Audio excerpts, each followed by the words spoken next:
Okay, yesterday we discuss. So today is session number 19 of semester 1 on brain diffusion category. And yesterday we talk about projective centralizer. So we discuss the lemma. So we prove this lemma.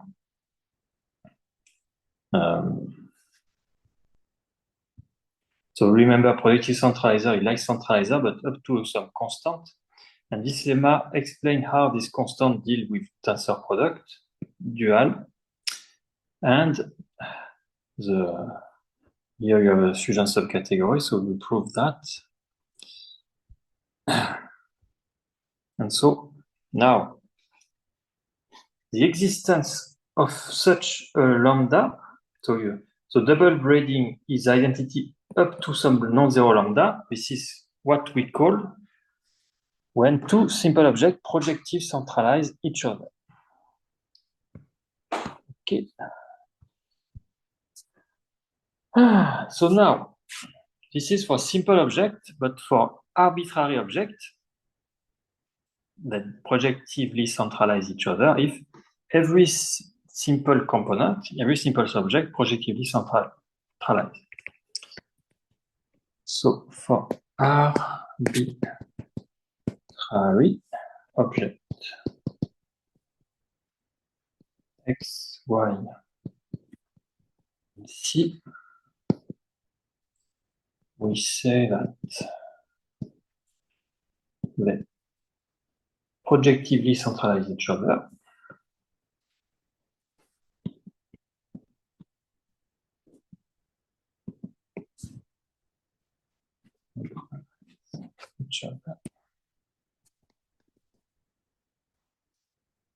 If every simple subobject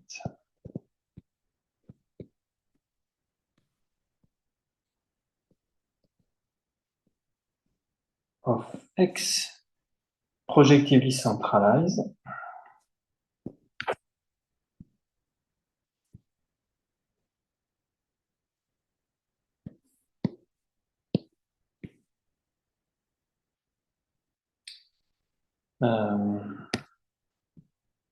every simple subobject of y.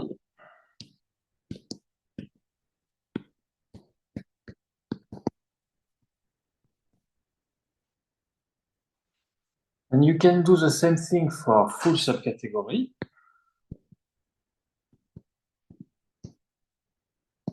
Two full subcategory.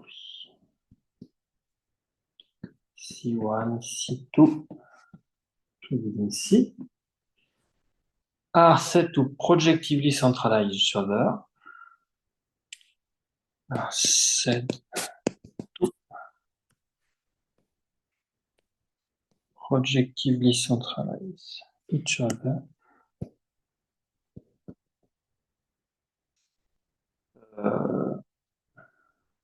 If each object of C1 projectively centralize each object of C2. It's a little bit redundant, but not so long. Of C1 projectively centralize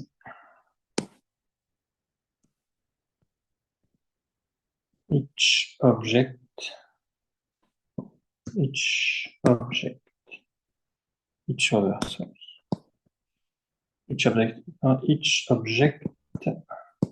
of C2. Okay. Now,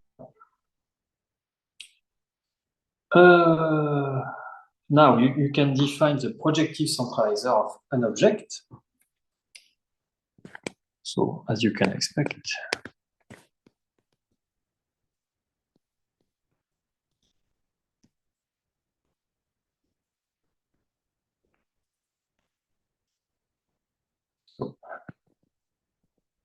projective centralizer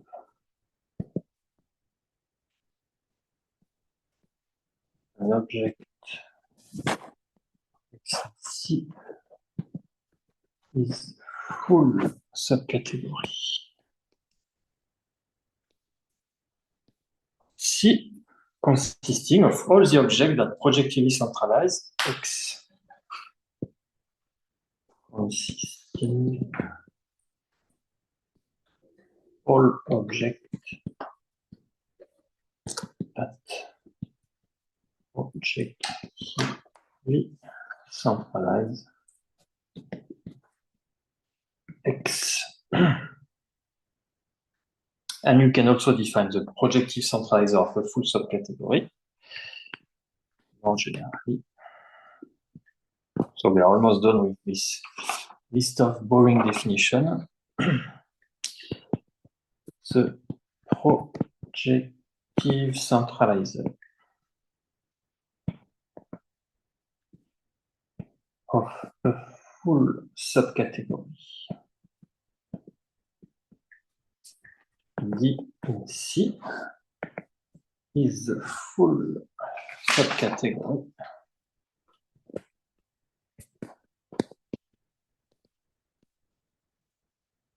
of C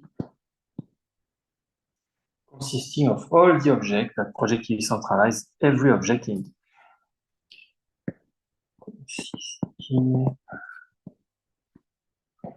all objects that projectively centralize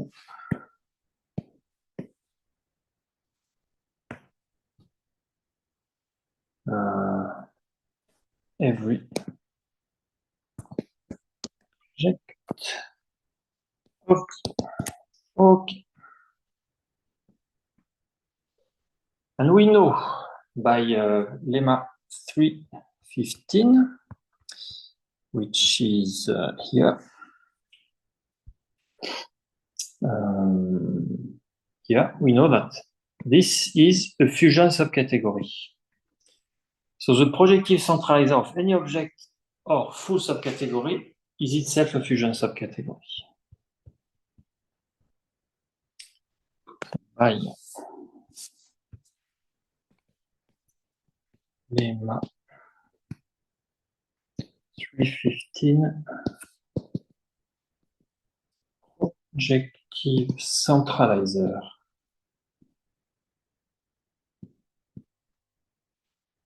of any object or any full subcategory C is itself a fusion category, subcategory. Self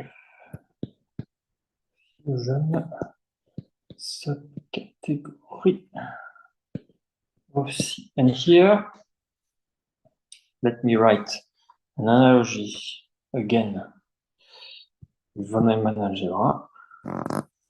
So the centralizer, or here the projective centralizer, plays the same role as a commutant. So analogy.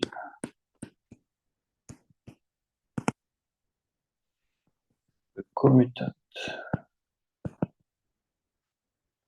of a star subalgebra, a star, even a star stable subset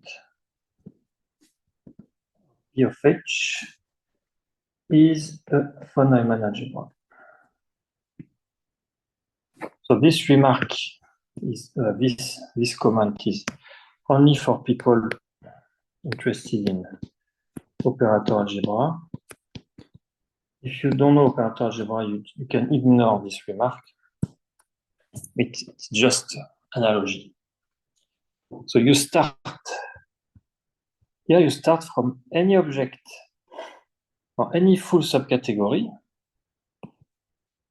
You take the centralizer, projective centralizer, and you get a fusion subcategory. Here you take any subset which is stable by the adjoint. You take the commutant. So commutant is like centralizer or projective centralizer. when you get is a von Neumann algebra. So you by taking commutant here, or by taking centralizer or projective centralizer, you obtain additional structure. Here, fusion, and here, von Neumann algebra. So there is a lot of analogy between commutant in operator algebra and centralizer in braided tensor category theorem. Okay. Okay. Now we will discuss relation between centralizer and projective centralizer.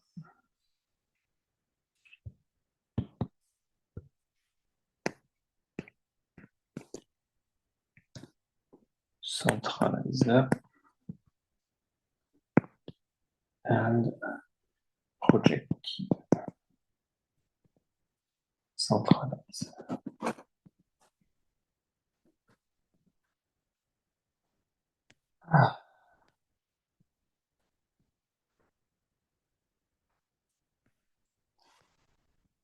Okay, so okay, so the first result of this subsection regard an equivalence of category between C, the category C, and the category of A module in C, where A is the algebra object Y tensor Y star with Y a non-zero object. So we will need this equivalence of category because then in some coming proof, we will need to show that so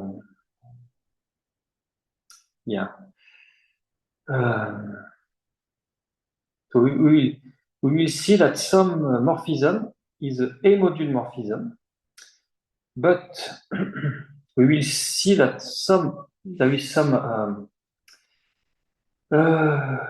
when you have a morphism, if the morphism has a structure of A module, then the space is the dimension of the space is less than if you consider all the possible morphism. And so we will be in a specific case where this space of A module morphism are one-dimensional, and so we will be reduced to consider a number. So we will have a morphism, and we'll show it is a module morphism. So it will imply that it reduced to some number. That's why we need to consider the notion of A module here. So we will use this lemma. So lemma 320. So this lemma will it will be, as I said, the equivalence of category between C and the category of A module with A of the form Y tensor Y star. Okay, so in fact, we will only prove that the functor between the two is fully faithful, and the proof of equivalence will refer to a reference. In fact, the paper only want to prove the fully faithfulness. So let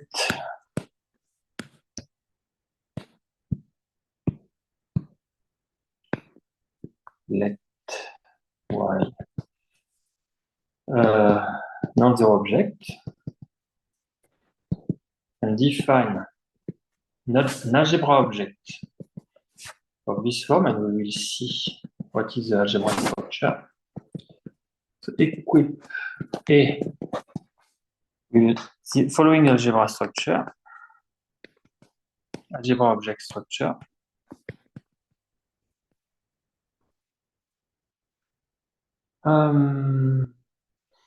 So it's something. So algebra structure will be the morphism from A tensor A to A. So we don't care about unitality here. So how to define the morphism from A tensor A to A?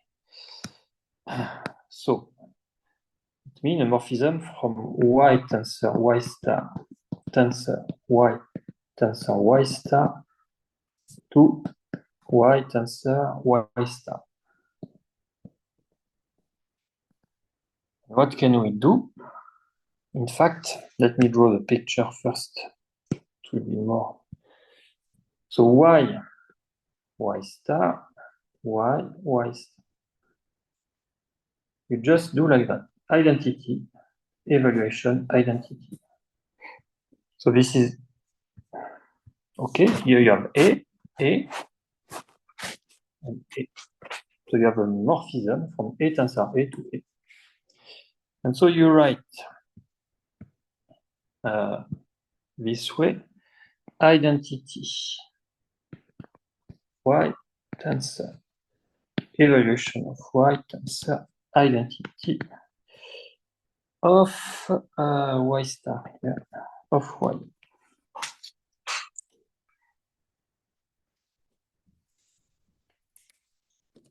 Okay. And so the notion of algebra object, an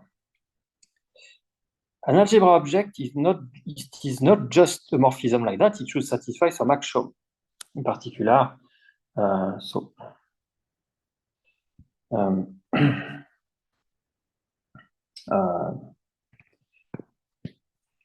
we don't go into details, but such a multiplication morphism. So this morphism from A tensor A to A is called a multiplication morphism. Should satisfy some axiom, and we should satisfy axiom.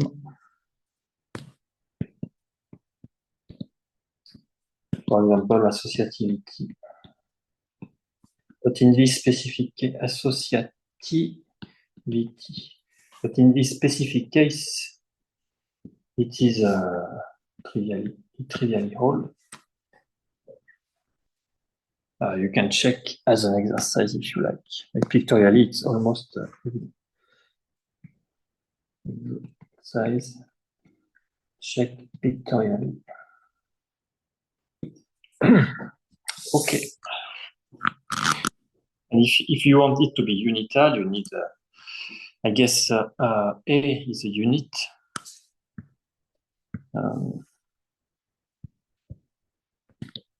If you want it unital, A is a unit. And no, A is not the unit. Okay. No, the unit. No. No, the unit is a morphism. If you want it unital, so there is a morphism from 1 to A, which will satisfy this kind of thing. But, okay, let me erase that because it's not the point.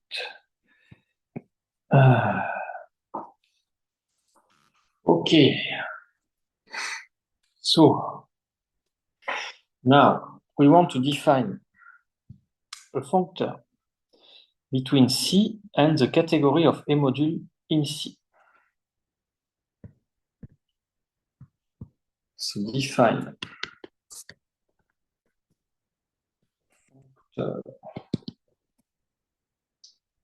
F from C to the category of A module in C. Category of A module So let me just mention now that this subsection is a little rushed. So in the paper, that in fact they don't write much details. If you want to go into more details, you should go to the reference like Negno book section 7.10 or something like that. So if it's hard to follow this subsection regarding a module, this is normal because I did not write enough details. They assume the reader is already comfortable with this notion. So why this define such a functor? So you start. Yeah. So why this is a module functor? So now we need a notion of a module. In fact, yeah, this is something strange. They use this notion of a module here, but they define it in some. They define it later, so it's a little problem in this paper. But let me just briefly. A module is something. So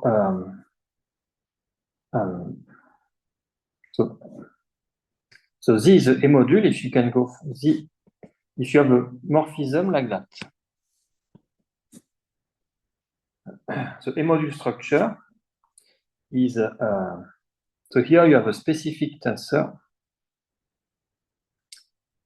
You have this is an object of this a module. This anyway. So it's something like that. So here we want y tensor x to be a module. So we need something a tensor y tensor x to y tensor x. Again, we don't go into much details here. They may have some action to satisfy, but pictorially, it's just as follow. So y star, yx. So this is a.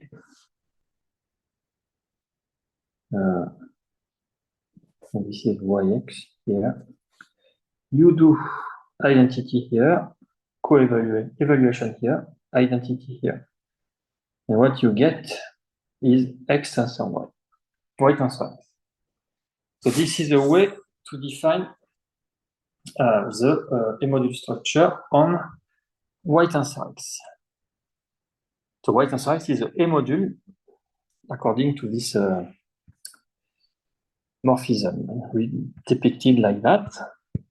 As I said, if you want to be to go into the details, there are something to satisfy in the definition of a module, etc. Not just every morphism of this form is a module morphism. You need to satisfy some property. Anyway, then f is fully faithful. They only want to give a sketch of proof for fully faithful, but in fact, it's an equivalence. So remark 320.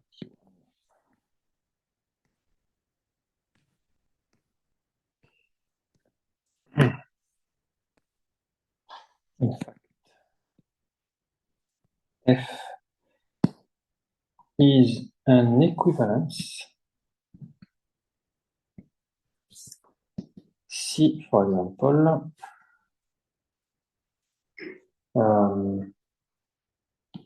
the reference meeting of Ostrich 2004 lemma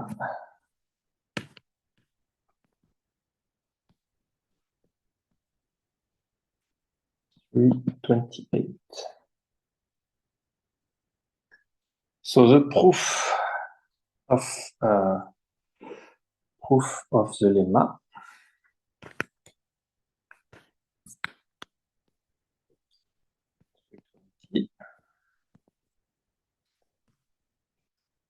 I am talking about this lemma 320. I'm not talking about this lemma 328. We will only consider this. And in fact, it will be, as I said, a little bit rushed. So this proof is a little rushed. So then they miss some details for people who are not comfortable with that. You can complete it as an exercise. Or you can see IGNO book subsection 7.2. Okay, so what we want to say. So you take y is non-zero. So since y is non-zero, every object of C is a direct summand of y star tensor x for some x. And in fact, you just need to take x equal y tensor z, and then z is a direct summand of y star tensor y tensor z, because you have the unit is a direct summand of y star tensor y, and so this is immediate. So every object in C is a direct summand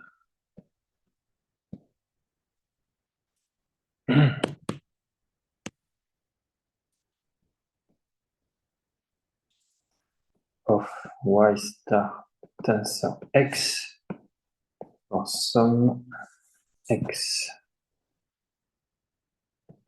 in C. So if you take every object z,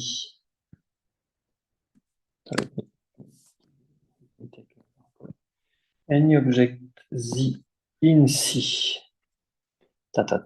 here you just take x equal y tensors. So this is trivial.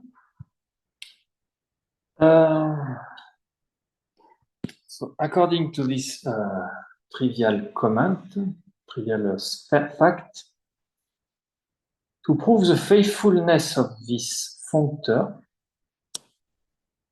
you just need to show the following regarding only y star tensor x, something of the form y star tensor x. Hence, to prove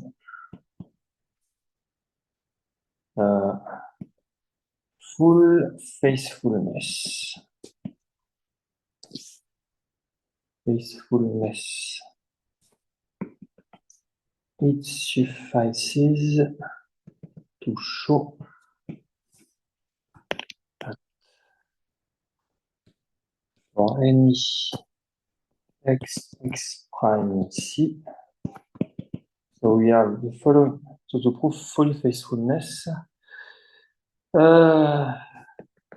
need to show that the following map is an isomorphism.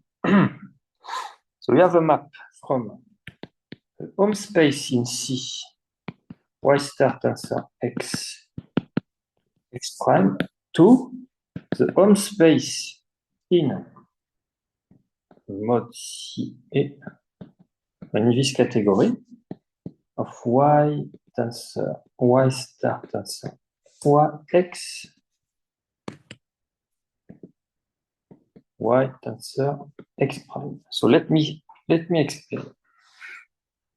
You know you have this functor. So if you take an object here, when you make the tensor product with y on the left, you get a module.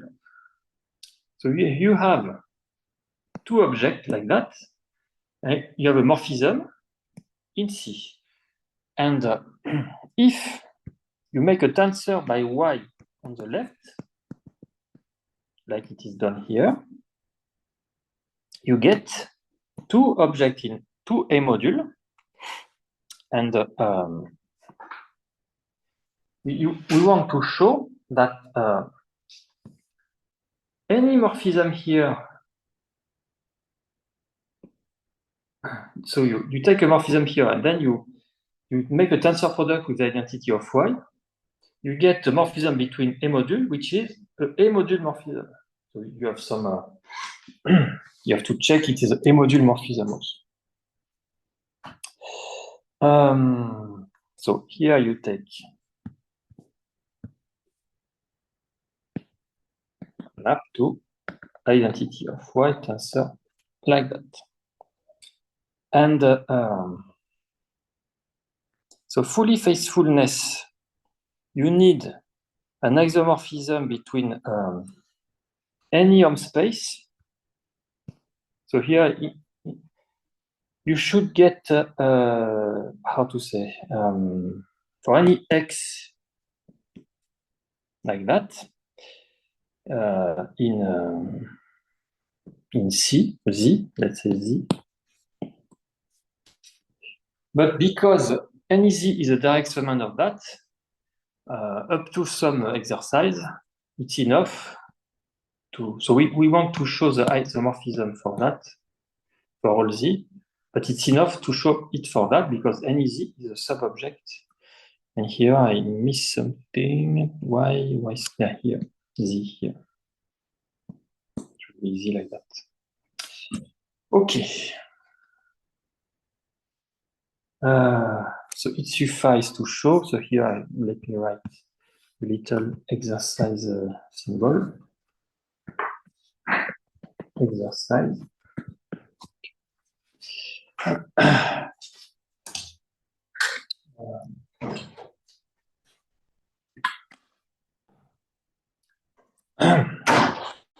Okay.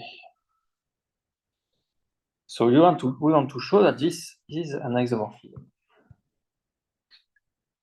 Is an isomorphism.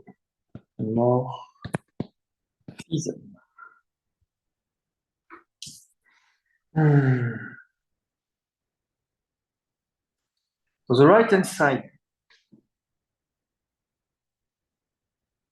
So if you rewrite the right-hand side with A, so the right-hand side is equal to Hom. So yeah, let's write. So here use a notation. Notation.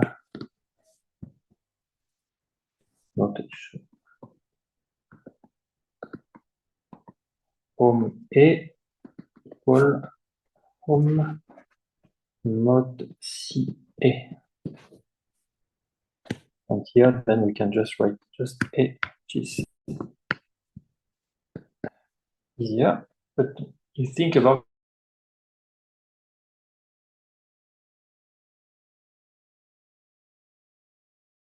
mod C A. Yeah. So Hom A tensor X, Y tensor X prime. And another exercise here, we need to show that this is isomorphic to Hom C X, Y tensor X prime. Another exercise. Okay. And then the map, so this map here, so you have this, which is equal to that, which is isomorphic to that. So this map is completely determined by a map from that to that. But this map is just the natural adjunction isomorphism. So and the map.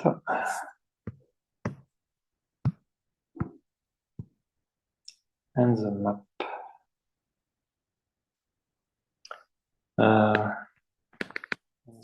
Map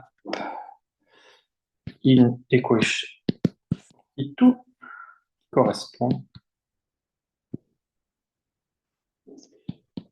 to the standard isomorphism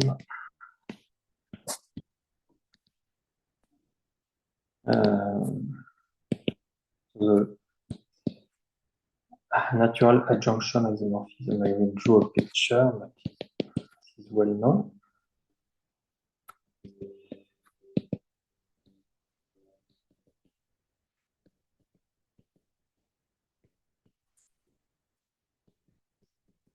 Okay. So it's an isomorphism, and we are done. And the picture is just the usual picture. So you have y star x. You take some morphism to x prime, map to something like that. So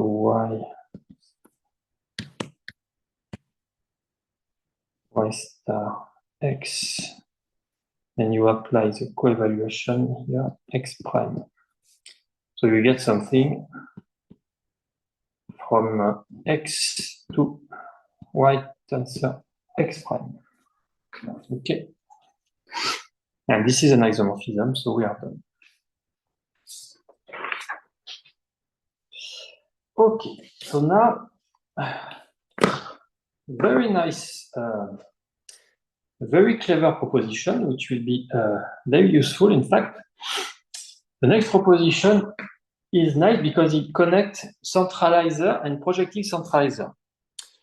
So it said that if you take two simple objects, then x and y, then x centralize y tensor y star, if and only if x tensor x star centralize y, if and only if x and y projectively centralize each other. So you have the centralized property, which is equivalent to a projective centralized property, but one involves the tensor product of y, y star. And remember that we saw before that when you have something with projectively centralized with y, then with y star, the constant is the inverse. So if you have both, and we know that when you make tensor product, you multiply. So when you have both, the constant become 1, and so it's a usual centralizing. So this is the idea of this proposition.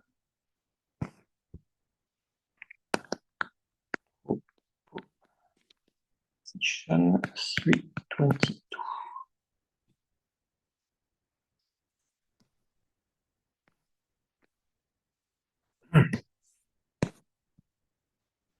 Let x, y in C be a simple object.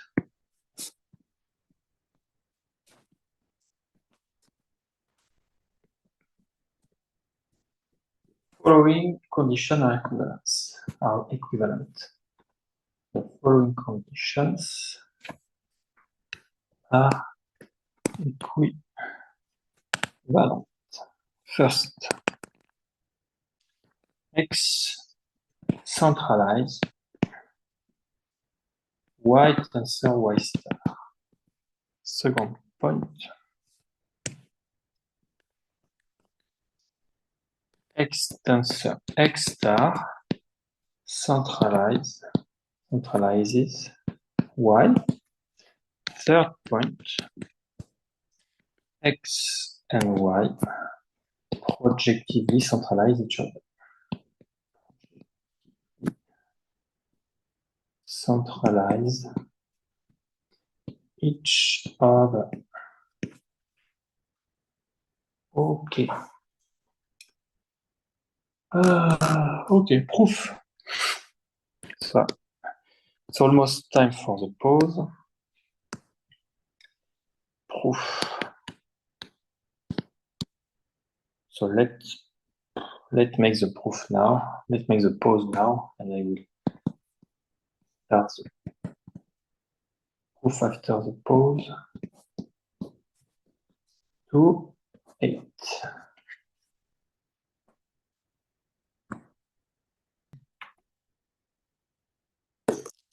So the proof.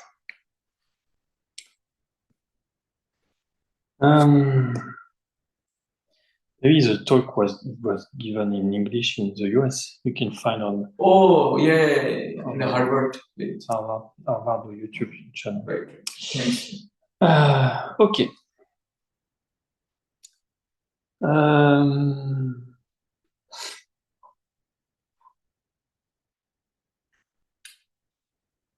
So first, only need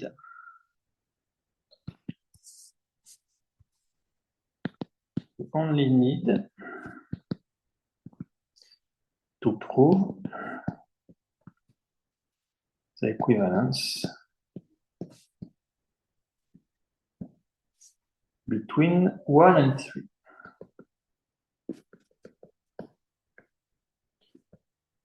Why? Why we only need that?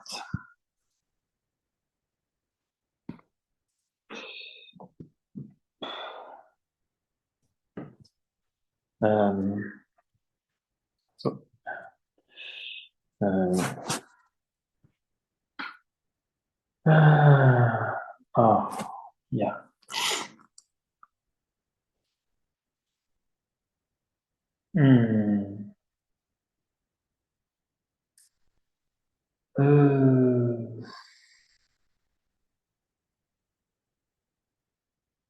Okay. Yeah. So in 3, x and y are symmetric. You can exchange x and y. Symmetric in the sense you can replace x by y and y by x, and this is the same statement. But this symmetric in the sense, but the symmetry applied to 1 is equal to 2. So by the symmetry, I mean x and y you replace. So so it's clear. Here you can replace x by y. You have the same statement. If here you replace x by y, you put y x x, you get the second statement. And same if you replace here by, you get the first statement. So the symmetry, this is symmetric, but the symmetry of that is that, the symmetry of that is that. Okay. So,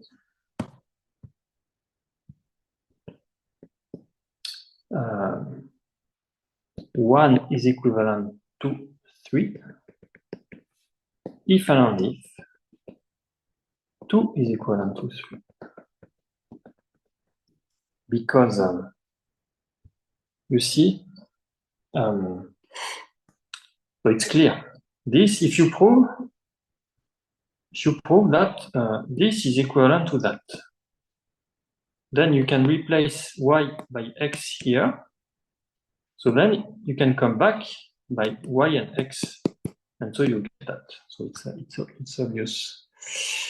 Okay, so we need to show the equivalence between 1 and 3.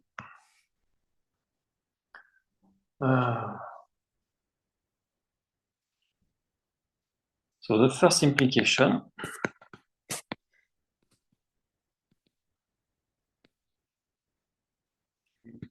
one.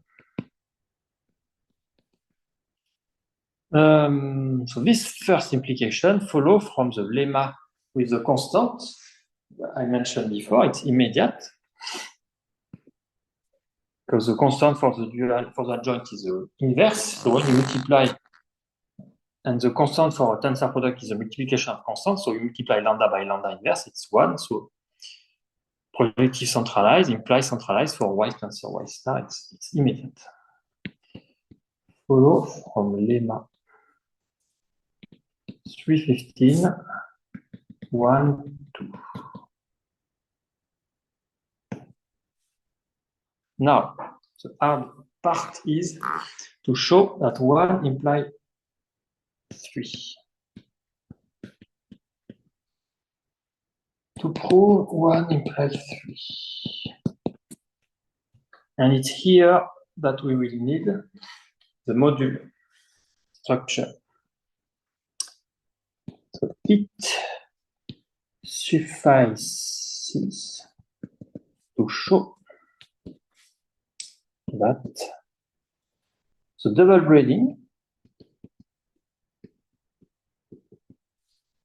is in this space. And here we will use the module equivalence before, mentioned before, because in fact, you have this morphism in hand of X tensor Y. So this is a big space. But in fact, we will show that this double braiding is also a module morphism. But this space is one-dimensional, and so you are reduced to that. So using this A module trick, we can directly get what we want, because this is exactly saying that it's projectively centralized. In fact, I should say, to be really correct, I should write this way. It's non-zero. But it's it's an isomorphism, so it must be non-zero.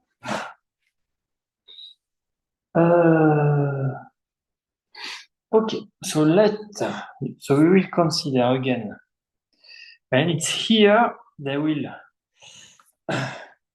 define the notion of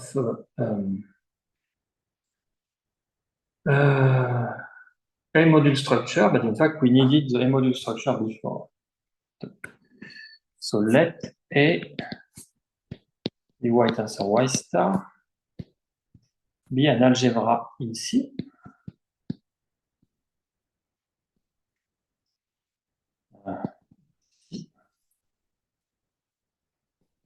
Then y tensor X admit a A module structure. As we already mentioned before, but here they wrote it in more details.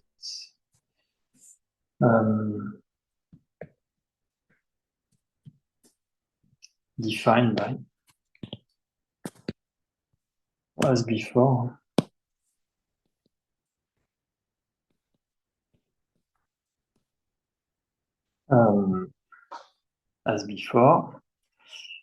So F, so you take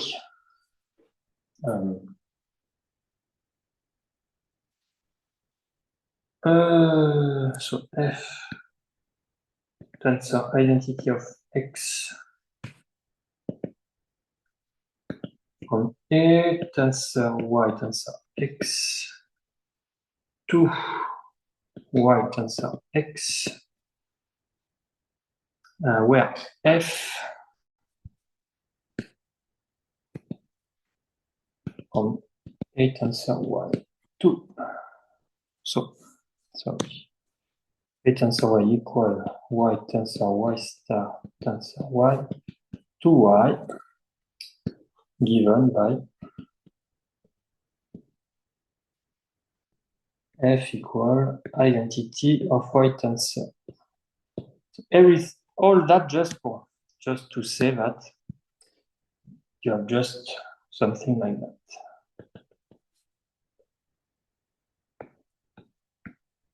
See just that. Okay, here you have the evaluation map, which is there, identity of Y, which is there, and the identity of X, which is there. So this is the A module structure on Y tensor X. As I said, you need to check some extra axiom, but we will not discuss that here.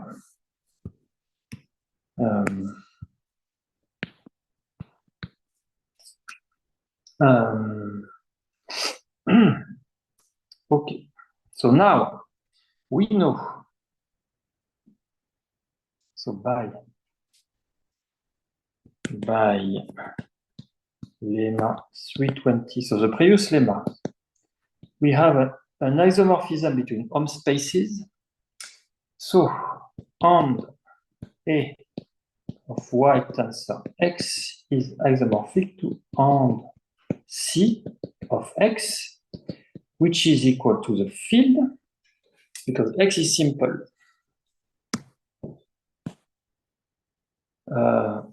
So this is, since X simple, and you also need the field with algebraically closed to apply Schur lemma plus Schur lemma. Otherwise, it's just a division algebra. Okay, so this is that. This is, as I said, so it's okay.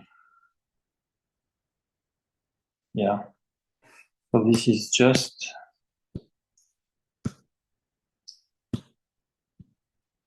lemma 320. So lemma 320. Where is it? Yeah, you have an equivalence of category. It's fully faithful. In fact, we only need fully faithful.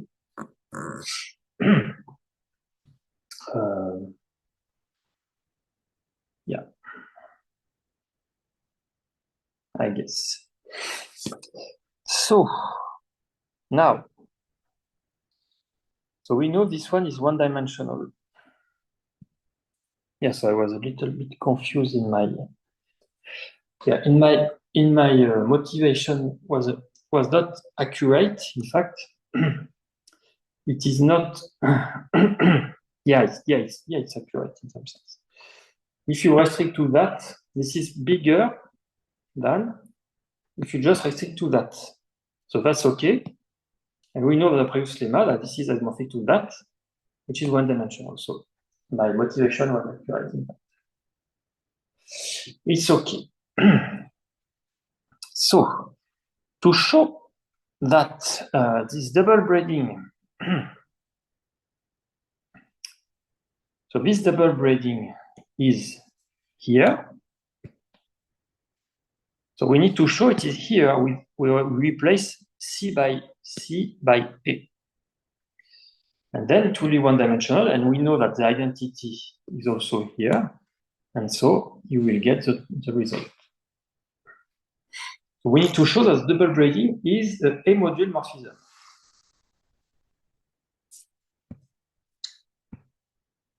And it's this is a clever trick that can be useful in other proof.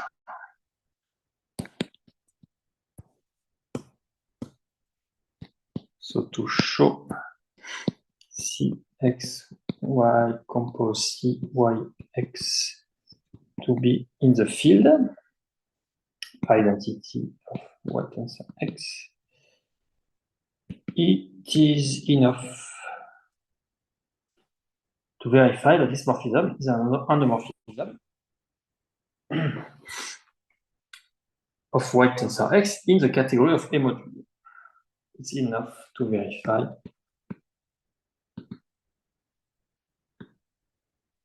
that this morphism is an endomorphism of Y tensor X in the category of A module. In the category A module,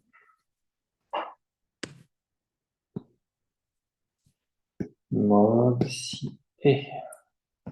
What does it mean? it means that the following diagram commute. The following diagram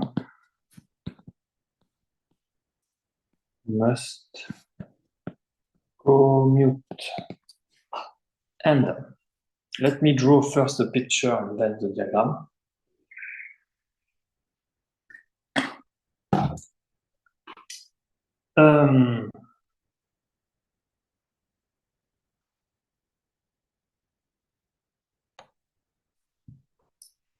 So what does it mean pictorially that the double braiding is a module morphism? So you have the module structure, as I mentioned before. So you have so y star, y x. So the A module structure is this way. And now we want to show, so then you apply the double braiding. So let's draw it this way to make this string closer, but there is nothing here. This move is this is just the identity. This move is just to make these two strings closer. But it's the same thing as that. Okay, so then you apply the double braiding.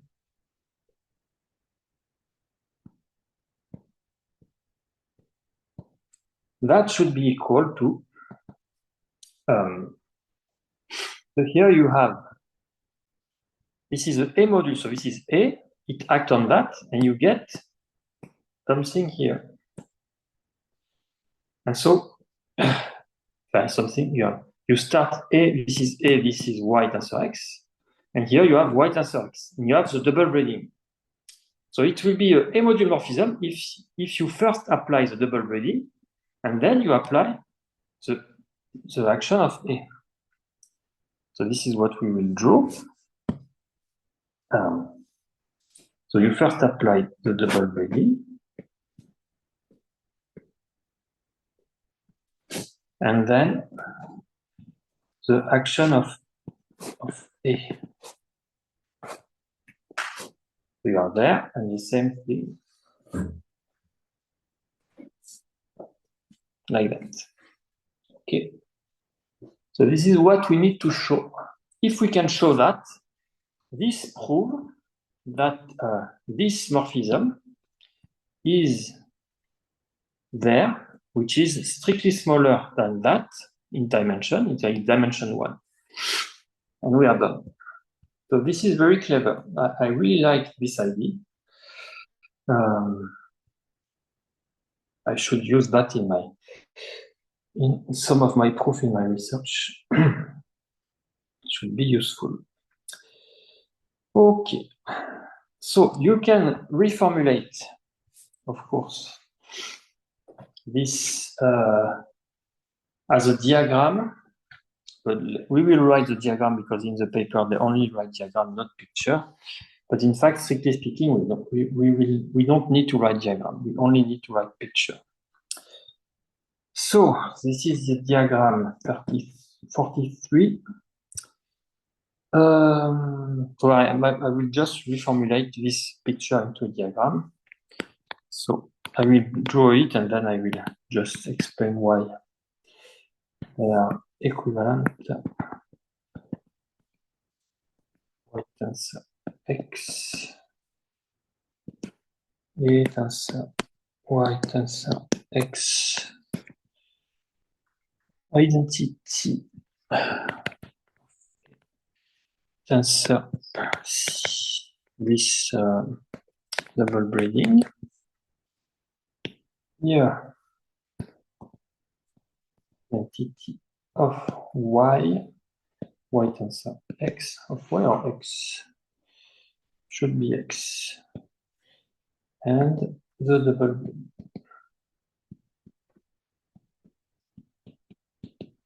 So this, so we have this equal this. Okay, so this. So remember that F is, so you first apply that and that. So you have the double braiding at the end. So this corresponds to that. Okay. And here you apply first the double braiding here. You have identity. And then you apply the action of A. So this corresponds to that. So we need to show this diagram commute.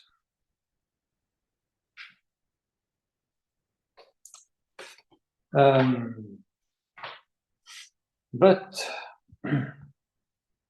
to prove that this diagram commute, we will prove that another diagram commute, and then we will prove that this other diagram is equivalent to this diagram.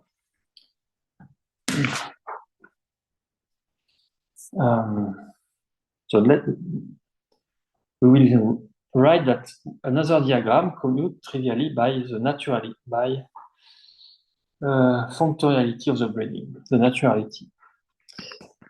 The functoriality of the braiding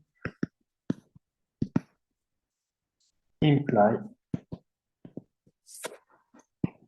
that the following diagram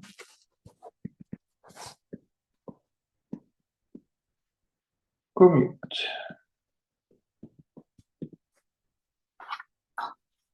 And so it is quite similar, maybe. Yeah, I should. It should be a good idea to make a copy and paste. Because it's quite similar. I will just make a few modifications. So, everything is the same except here. Here it is like that.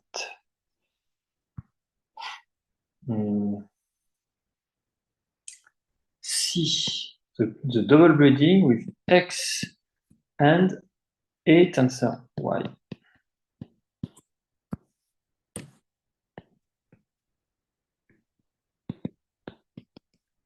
So this is the only difference. And here, the picture is as follows. In green, the picture here is just so something like that. Double braiding. The one branch is the same, of course, but then the right hand side is different.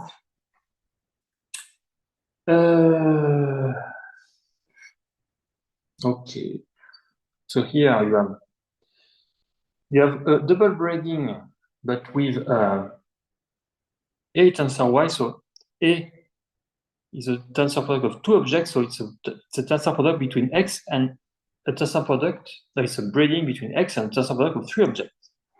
So you have Y star Y and X. So you make a double braiding for that.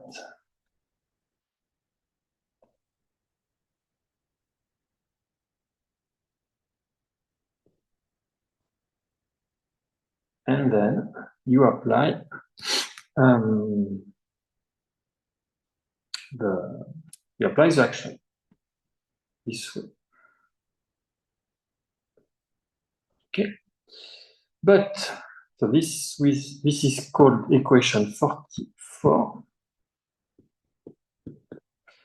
But here we know by naturality, we already mentioned that several times, that by naturality, this can be moved here, and this can be moved here. Naturality.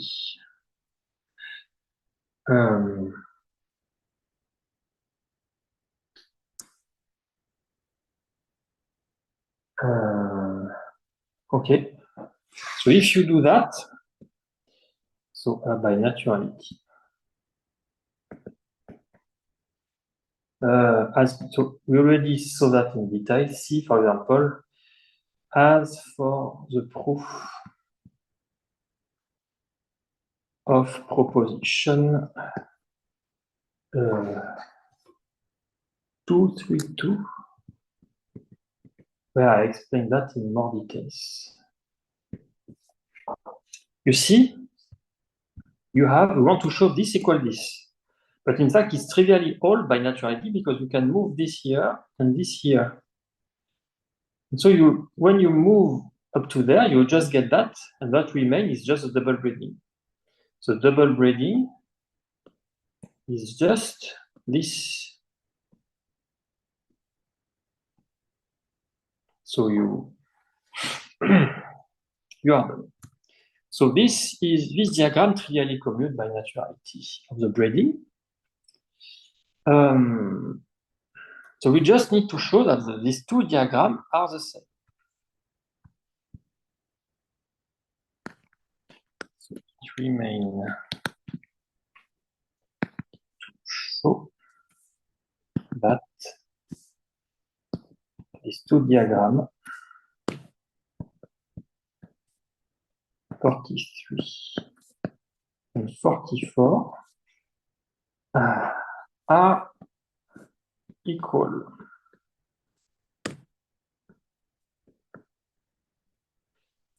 So let me explain.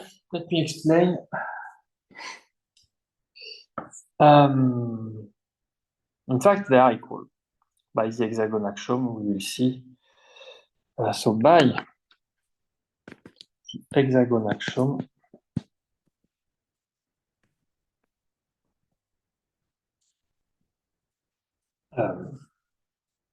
you have C, the braiding between x and a tensor y is equal to this.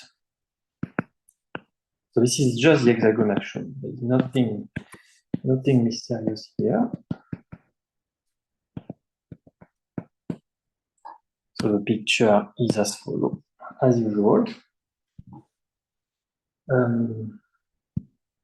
So you start from x, y, y star, y, so this is a tensor y, and you make this braiding.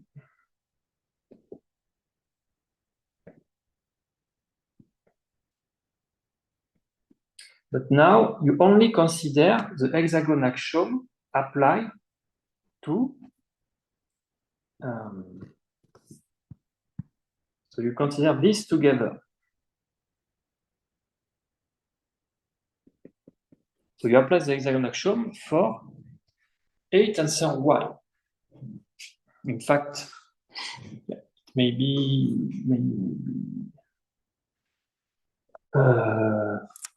in fact, it may make more sense to just write a directly.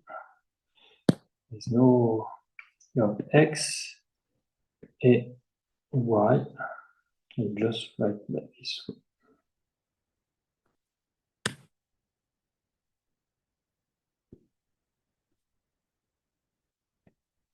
This is equal to x, a, y. So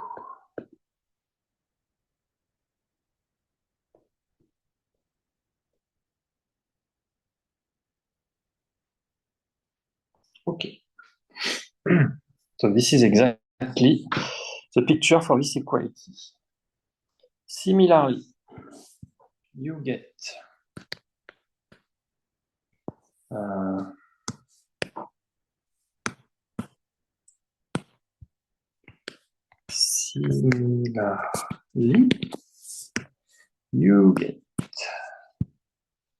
that C. So you apply the hexagon axiom here. C, x tensor ID y ID tensor C, Y, X. Okay. And now you compose the two. So when you compose the two, so C, X, A tensor Y composed with C, A tensor Y, X, and you write. So identity of A tensor C, X, Y composed with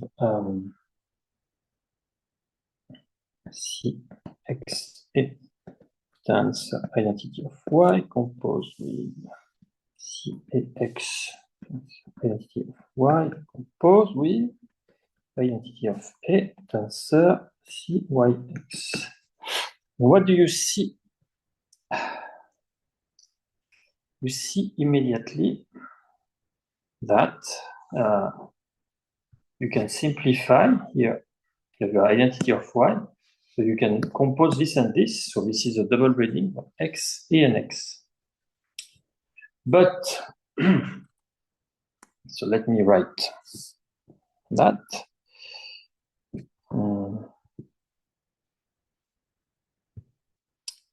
So you have that.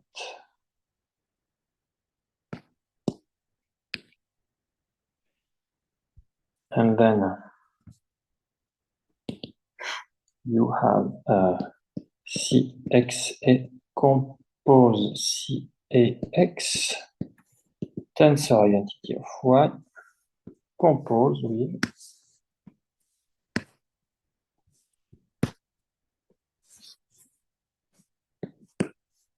that.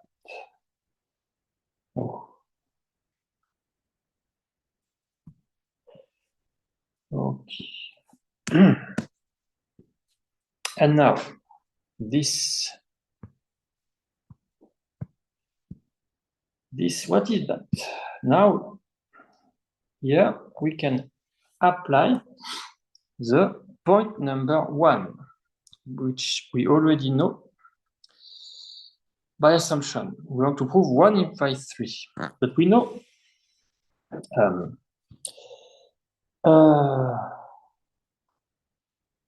so Y, A, X, and A, yeah. A is Y tensor Y star.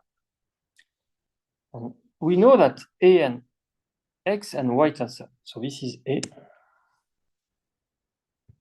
This is A. But we know X and A centralize each other. So we know the double braiding of that and that is trivial. So here, by assumption, this is trivial. This is identity of X tensor A by assumption. And so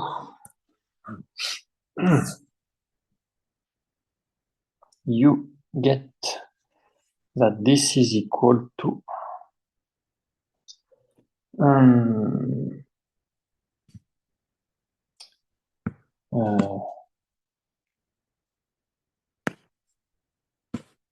so here it should be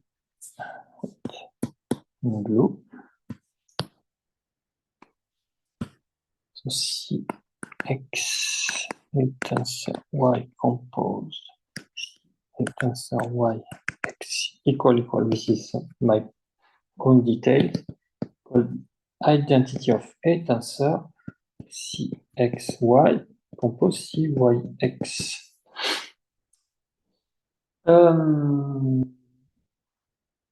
We get that. And so,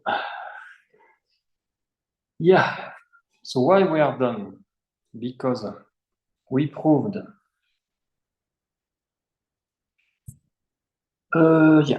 we proved that this.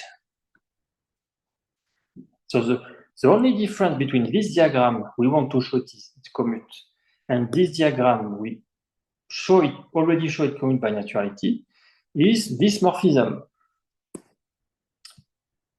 But we show that these two morphisms are the same. So these two diagrams are the same, and in fact, we can remove that. They are really the same. Pictorially, so the proof is complete, but pictorially the last step. So why the proof is complete? Yeah, the proof is complete because we prove the double braiding is a module morphism, and in this space is one-dimensional, so it is really this way, this form. So pictorially, the last step is the following. In fact, you can do everything pictorially.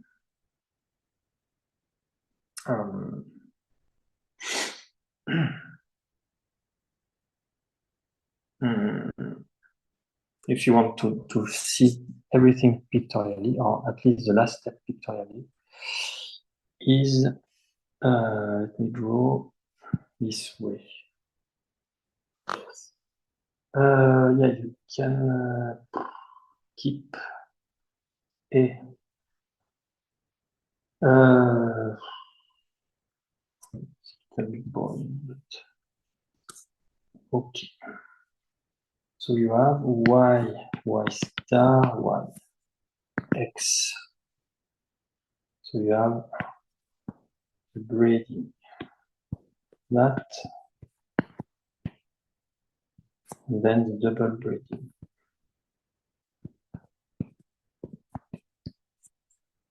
And then the action of A.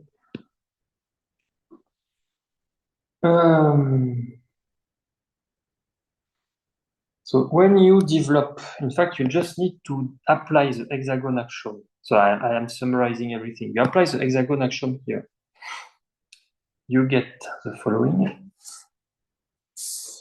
You apply the hexagon axiom only for, you put this together. So you get, so y star together, and y and x. So hexagon axiom, you first do that, and then you do that with this one.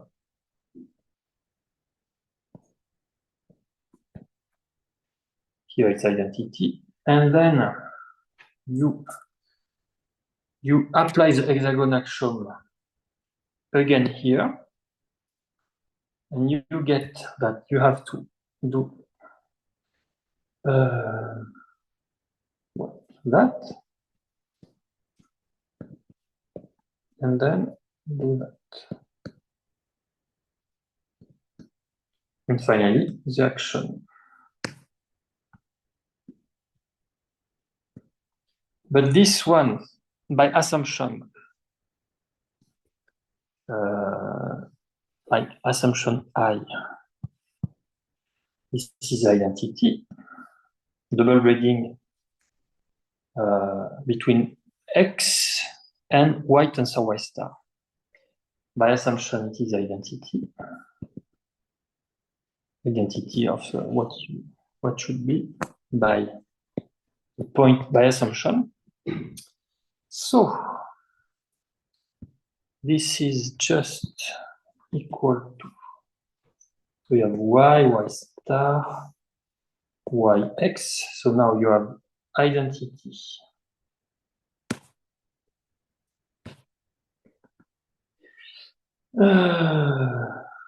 so you have one braiding, identity,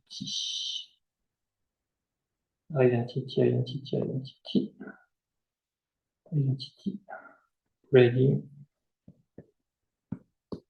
and the action of A.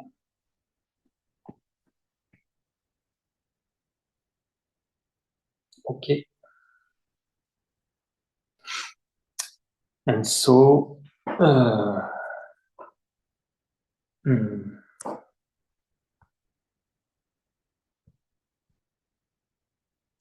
so here we proved that. So this last picture, you start from that, and you prove it's equal to that. But this is also equal. So this, you deduce that this is equal to that, which is what we wanted to show here.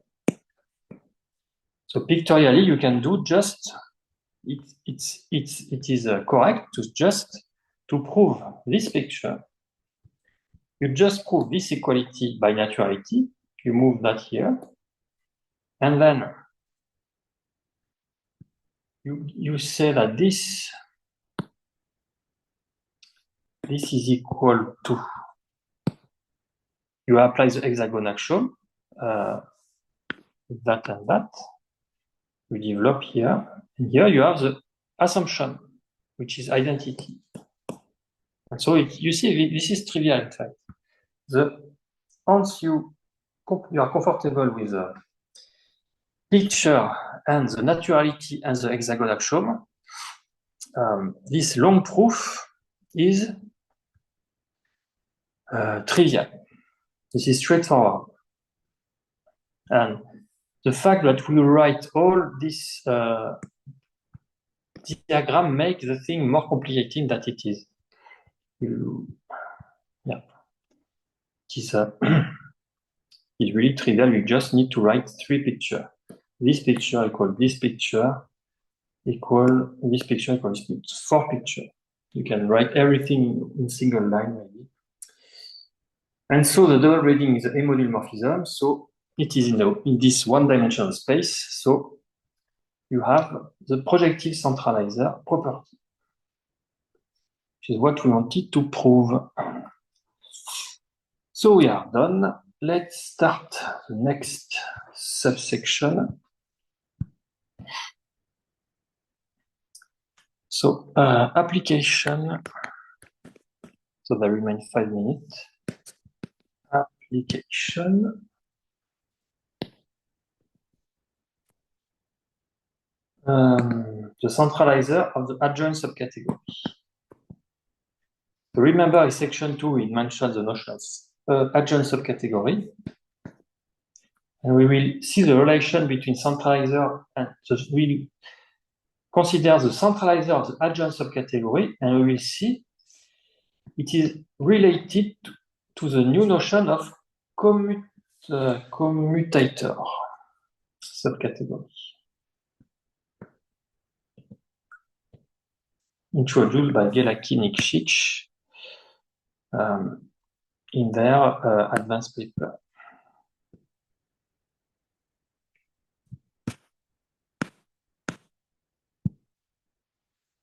So, as I said, in section 2.2, we define the adjoint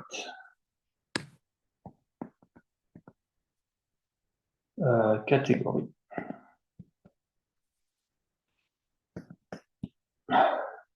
of a fusion subcategory. Fusion category or subcategory K. So let me recall the definition. Adjoint category. So the fusion subcategory, this is the fusion subcategory generated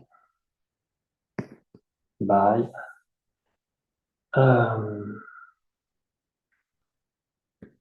the simple subobject of X tensor X star for all X in K. Simple, in fact.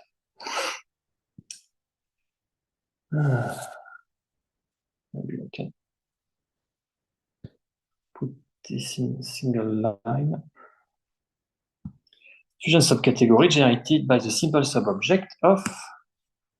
So you don't need to write simple subobject because by definition of what is a fusion subcategory,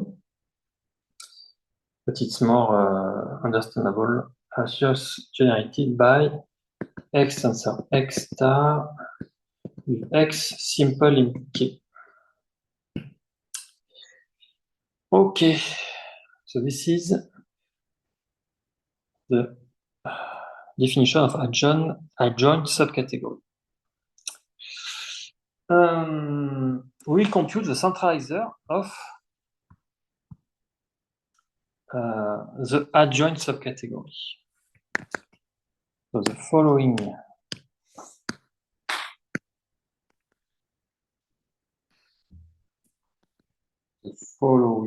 proposition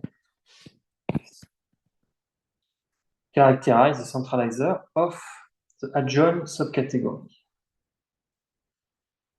Characterize the centralizer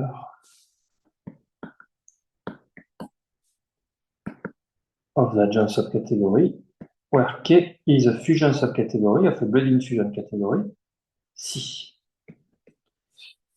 is a fusion subcategory of braided fusion category. C. And so you will see, I will have no time to write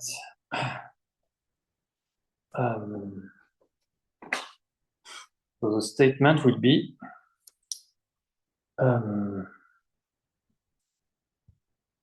this is equal to the commutator of the centralizer of K. And so what is a commutator? And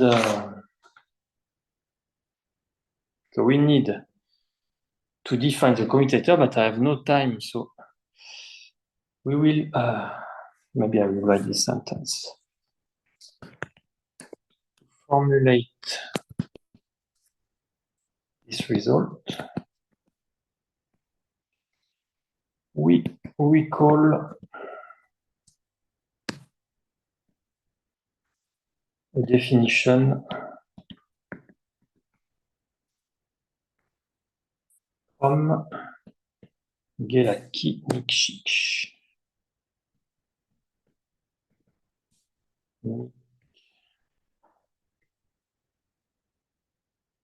Nikšić, 2008.